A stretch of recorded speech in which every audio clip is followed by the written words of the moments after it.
ခိုင်နှင်းဝေဂေဟာမှာဝေဖန်ခံနေရတာကြောင့်တခြားမိဘမဲ့ကလေးဂေဟာမှာလှူဒန်းမှုတွေပြုလုပ်ခဲ့တဲ့ပိုင်တကွန်တို့ဇနီးမောင်နှံ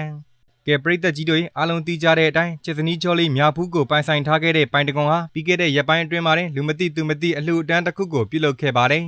သူအနေနဲ့ကတော့အလှူအတန်းကိုပြုလုပ်တဲ့အခါမျိုးမှာပို့ပြီးတော့ထိရောက်တဲ့အလှူအတန်းမျိုးကိုလိုချင်တဲ့အတွက်ငွေကြေးနဲ့ပတ်သက်ပြီးဝေဖန်ခံနေရတဲ့ခိုင်နှင်းဝေဂေဟာမှာမလှူပဲတခြားသောမိဘမဲ့ဂေဟာမှာဇနီးသည်နဲ့အတူငွေကျပ်126သိန်းတိတိကိုလှူဒန်းပေးခဲ့ပါတော့တယ်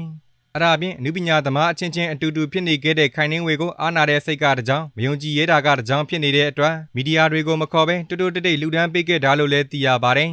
ပိုင်တကွန်တွားရလှူဒန်းခဲ့တဲ့ဂေဟာကတော့ 1GW မိဘမဲ့ကလေးဂေဟာဖြစ်ပြီးဒီဂေဟာမှာလည်းမိဘမဲ့ကလေးပေါင်းရာနဲ့ချီပြီးရှိနေခဲ့ပါတယ်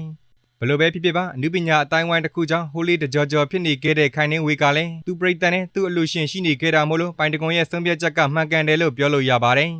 ဆိုတော့ပရိသတ်ကြီးတို့ရဲ့အမြင်ကိုလည်းပြောပြသွားကြပါအောင်ဗျာအဆုံးထိကြည့်ပေးလို့အားလုံးကိုကျေးဇူးတင်ပါတယ်